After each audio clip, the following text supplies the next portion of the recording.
যে শীত বস্ত্র কম্বল বিতরণের অনুষ্ঠানের আয়োজন করেছে এবং মহান স্বাধীনতার ঘোষক শহীদ রাষ্ট্রপতি জিয়া রহমানের কনিষ্ঠ পুত্র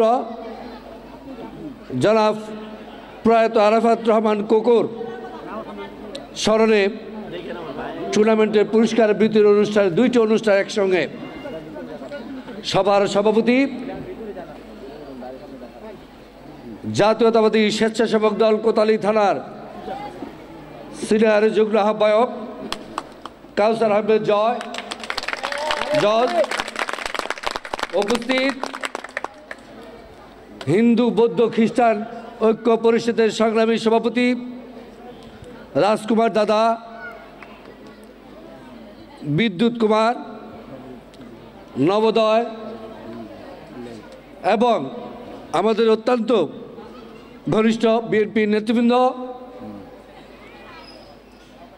শহীদ যুবদলের সভাপতি লোকমান, যে লোকমান অনেক কষ্ট করেছে, অনেকবার গ্রেপ্তার হয়েছে, তাদের উপর স্ট্রিপ রুলার চালানো হয়েছিল,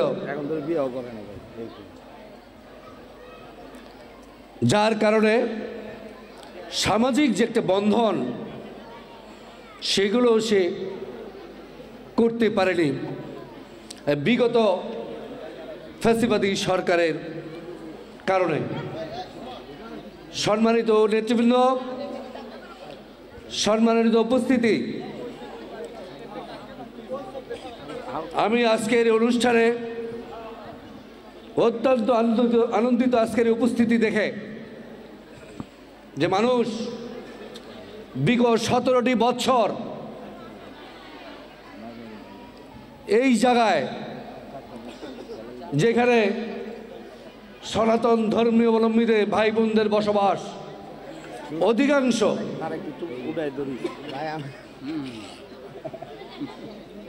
সেখানেও কি নির্যাতন হয়েছে। 72 থেকে 75 সালে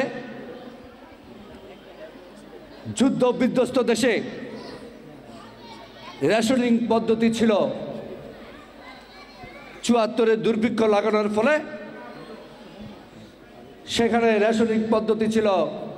স্বাধীনতার 54 বছর বয়স পরে আজকে বাংলাদেশের মানুষ টিসিবির লাইনের মাধ্যমে খাদ্য সংগ্রহ করতে হচ্ছে। আফসোস, দুঃখ হয়, কষ্ট হয় যে আজকে যারা টিসিবিতে লাইন ধরে, একটু খেয়াল করবেন আপনারা, আমার মা বোনেরা তারা ঘুমটা দিয়ে রাখে, ওড়না পেঁচায় রাখে, গামছা বেঁধে রাখে, মাস্ক পরে থাকে। তাদের সেখানে কারণ হচ্ছে তারা সেই টিসিবিতে লাইন ধরার ব্যক্তি নন, তারা লজ্জা, তারা এই টিসিবির লাইন ধরে মুখ ঢেকে। আজকে আমরা কোন পর্যায়ে চলে গিয়েছি? দীর্ঘ 17 বছর রাষ্ট্রের সকল অর্গানগুলোকে, সাংবিধানিক সকল প্রতিষ্ঠানগুলোকে, পুলিশ বলেন, বিডিআর বলেন, আনসার বলেন, সার্বভৌমত্বের প্রতীক সেনাবাহিনী, সেখানেও তারা হাত দিয়েছে। এমনকি আমাদের বহির্বিশ্বের যে অ্যাম্বাসিডারগুলো ছিল, কালকে একটা অনুষ্ঠানে ছিলাম, ইটালি অ্যাম্বাসি বিএনপির নেতৃবৃন্দকে দাওয়াত দিয়েছে ইফতারি করার জন্য রমজান মাসে। সেই প্রবাসী বলল 2 মিনিট পূর্বে সেই রাষ্ট্রদূত খবর পাঠালেন বিএনপির সাথে আওয়ামী লীগ ইফতার পার্টি করবে না। ইফতারির 2 মিনিট পূর্বে সারা বিশ্বই তারা এইভাবে প্রভাবিত করছে রাষ্ট্রের সকল প্রতিষ্ঠানগুলোকে, পুলিশ, আনসার, বিডিআর, সিভিল প্রশাসন, এবং এমনকি সামাজিক যে বন্ধন, এই 18 কোটি মানুষের দেশে আমরা কেউ আওয়ামী লীগ করি, কেউ বিএনপি করে, কেউ জামাত ইসলামী করি, অন্য সংগঠন করে, সর্বোপরি মৃত্যুর পর কোনো আর সংগঠন থাকে না। একে অপরকে আমরা আগে জানাজা দিতাম, দাফন করতে শরীক হতাম, কিন্তু এখন আর সেগুলো নেই। আওয়ামী লীগ সকল কিছু ধ্বংস করে দিয়েছে।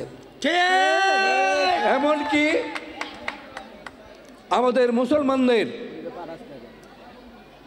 ধর্মীয় সংগঠন তাবলীগ যারা দ্বীনের দাওয়াত দেয়, ইসলামের দাওয়াত দেয়, কোরআন হাদিসের আলোকে কথা বলে, সেখানেও তারা বিভাজন সৃষ্টি করেছে। এই সনাতন ধর্মাবলম্বী ভাই বোনদেরকে মুক্তিযুদ্ধের চেতনার কথা বলে, সংখ্যালঘুর কথা বলে, সেখানেও তারা বিভাজন সৃষ্টি করেছে। এর একটি লক্ষ্য উদ্দেশ্য ছিল,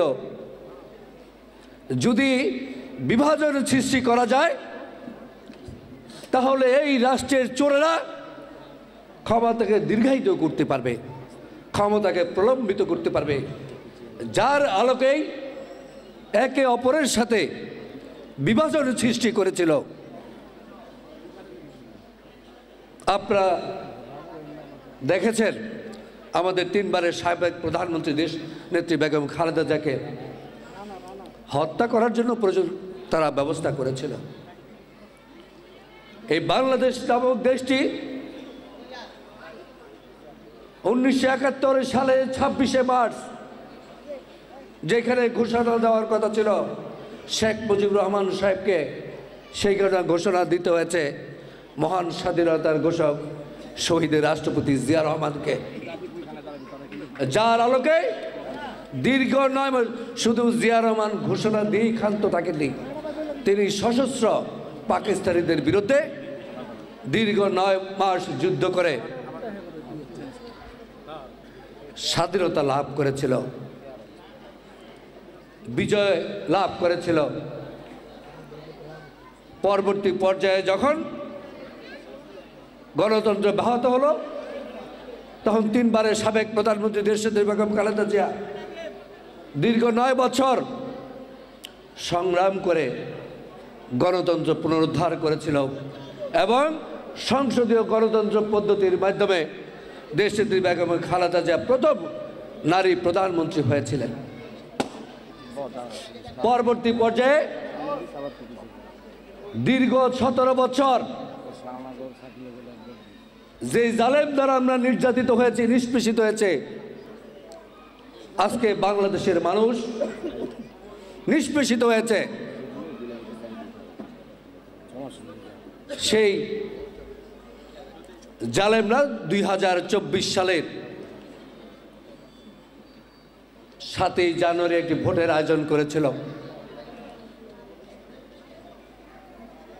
তৎকালীন সময় আমাদের চেয়ারম্যান মহোদয় জনাব তারেক রহমান সাহেব বাংলাদেশের সকল রাজনৈতিক দলগুলোকে ঐক্য ডাক দিয়েছিলেন। ঐক্য ডাকের মাধ্যমে তিনি ঘোষণা দিলেন, আপনারা কেউ ভোট কেন্দ্রে যায়েন না। এই ভাওতাবাজি জালেমের বিরুদ্ধে অনাস্থা জ্ঞাপন করেন, আপনারা কেউ ভোটে যায়েন না। তার ডাকে সাড়া দিয়ে এদেশের মানুষ এবং এই দেশের দলগুলো ভোট দিতে যাননি। 3% ভোট কাস্ট হয়েছিল, সেখানে তাকে দেখানো হয়েছিল 45% ভোট, 50% ভোট। এই ছিল বাংলাদেশের ভোটের পরিস্থিতি। বাংলাদেশের মানুষ নিরাপত্তাহীনতায় ছিল, একসঙ্গে 3 জন কথা বলবে সেই পরিস্থিতি বাংলাদেশে ছিল না। 3 জনে মিলে কথা বলে, ডাইনে বামে পিছনে তাকে তো কেউ দেখে ফেললো কিনা। এই সাংবাদিক ভাইয়েরা রয়েছে, তারা যদি হক কথা লিখতেন, পরের দিনই তাদেরকে পিঠমোড়া করে বেঁধে নিয়ে যে ডিজিটাল একটা মামলা দায়ের করতেন এবং ডিজিটাল একটা মামলা 6 মাসের ভিতরে জামিন চাইতে পারবেন না। শুক্রবার মুসলমানদের পবিত্র দিন, জুম্মার দিন, খুতবা করবে, সেখানে করতে পারতেন না। যদি হক কথা বলতেন, তারাই নির্ধারিত করে দিত কি বলবে কি বলবে না। কথা বলার কোনো স্বাধীনতা ছিল না। আর যদি হক কথা বলতেন তাকে পরের দিনে গ্রেপ্তার করে নিয়ে যাওয়া হতো, সেখানে নিয়ে যেত। আমি মুন্সিগঞ্জে একটা জানাজায় দেখলাম, আপনি দেখবেন সামাজিক যোগাযোগ মাধ্যমে এগুলা রয়েছে। একজন ইমাম সাহেব জানাজা পড়াচ্ছেন, তাকে পুলিশ এসে ধরে নিয়ে গেল, জানাজা পড়তে হবে না। এই জালেমদের শাসন আমল ছিল এইরকম। সুতরাং গত 5ই আগস্ট ছাত্র জনতার আন্দোলনের কথা বলে ঠিকই, আসলে আমি তখন অবশ্য জেলে ছিলাম। 22শে জুলাই আমাকে গ্রেপ্তার করে আয়নাঘরে নিয়ে গেছিল, যার আলোকে আমি এই সিনারি দেখতে পারিনি, উপভোগ করতে পারিনি। সুতরাং কিভাবে 6ই আগস্ট বের হয়ে তখন ইউটিউবের মাধ্যমে বিভিন্ন চ্যানেলগুলোতে দেখেছি কিভাবে মায়ের সামনে ছেলেকে হত্যা করেছে, কিভাবে বাপের সামনে তার সন্তানকে হত্যা করেছে। একজন মহিলা, আমি একটা পত্রিকায় পড়েছিলাম ডেইলি স্টারে, তার নাতি নিয়ে বারান্দায় ছিলেন বেলকুনিতে,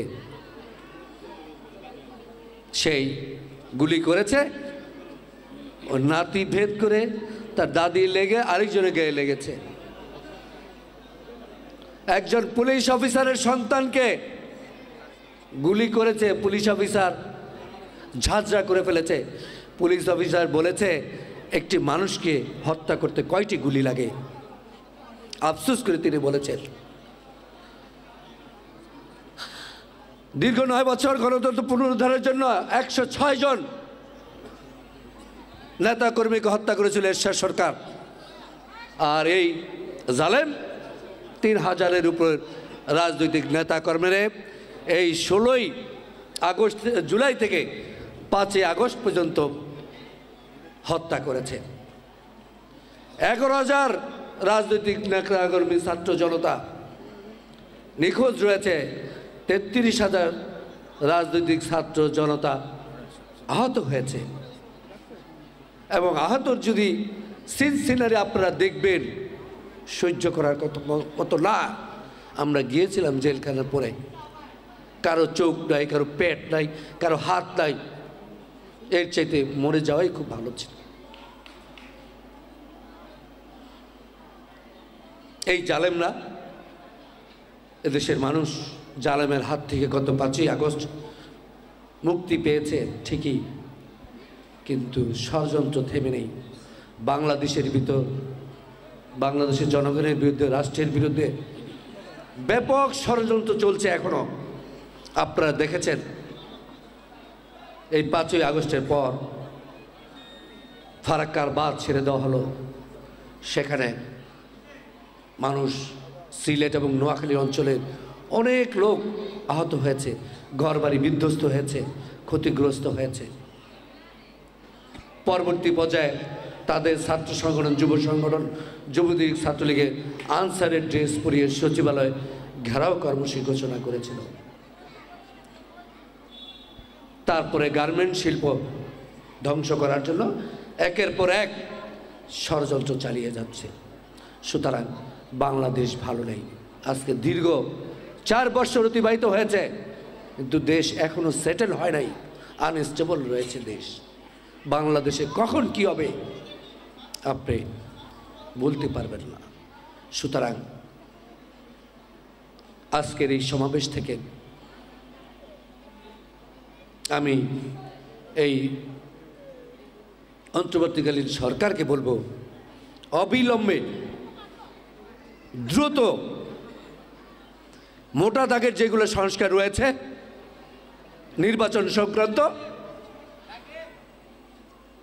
পুলিশ প্রশাসন এবং জুডিশিয়ারি, মোটা দাগে যে সংস্কারগুলো, সেগুলো সংস্কার করে অতি দ্রুত নির্বাচনের ব্যবস্থা করেন, তাহলে বাংলাদেশ বাঁচবে। আর যদি বিলম্বিত করেন তাহলে আমাদের পরিস্থিতি আরো জটিল থেকে জটিল, এর কোনো বিকল্প নাই। আজকে বাংলাদেশে বিশৃঙ্খলা হওয়ার এবং অরাজকতা হওয়ার একটি কারণ, দীর্ঘ 17 বছর এই গণতন্ত্রহীনতার কারণে কোনো জবাবদিহিতা ছিল না। যে যেভাবে পারেছে লুটপাট করেছে, যে যেভাবে করেছে তাদের আখের গুছিয়েছে।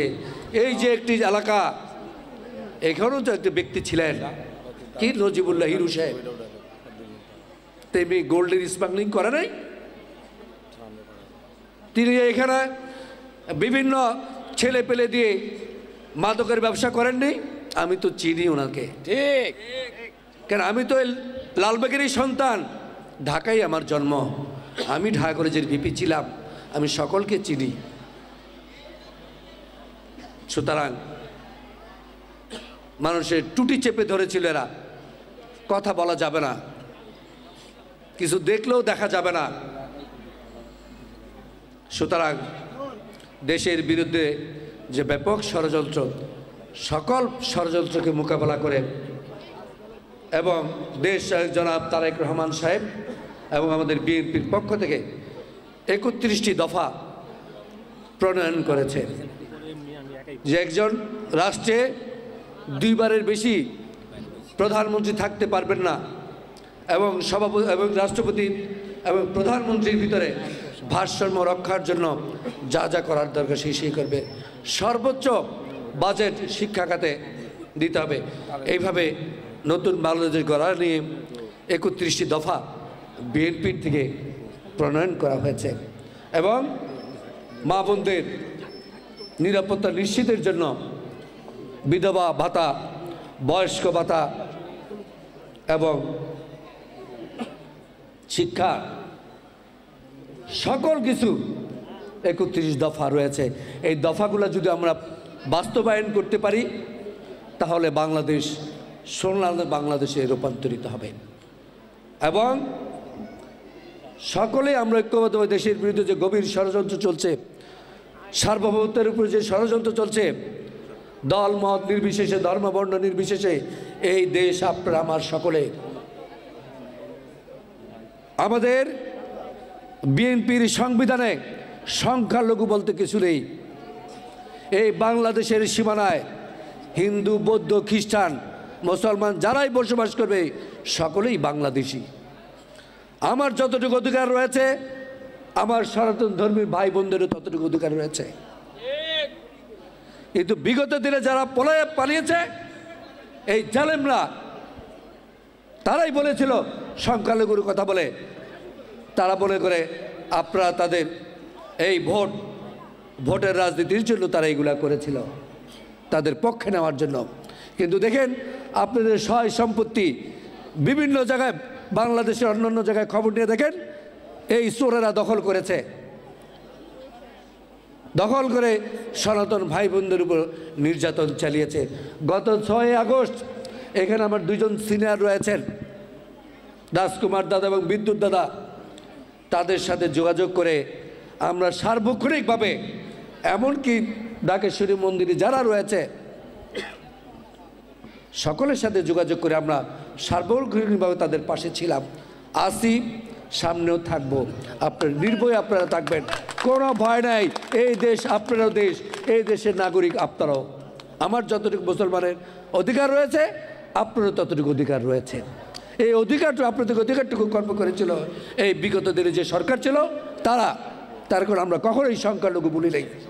আপনার সংখ্যালঘু সকলেই আমরা বাংলাদেশি। সুতরাং আগামী দিনে দেশ গড়ার প্রত্যয় নিয়ে যে আমরা এগিয়ে যাচ্ছি এবং জনগণ যে দীর্ঘ 17 বছর এই ভোট অধিকারের রাজনীতির জন্য আন্দোলন করেছে, আমরা সরকারকে বলবো অবিলম্বে জনগণের ভোটের অধিকার ফিরিয়ে দিয়ে জনগণের ক্ষমতা জনগণের কাছে বুঝিয়ে দেবেন, এই আশাবাদ ব্যক্ত করে সকলকে ধন্যবাদ জানিয়ে এবং যারা আয়োজন করেছে আবারও ধন্যবাদ জানিয়ে, কৃতজ্ঞতা জানিয়ে আমি আমার বক্তব্য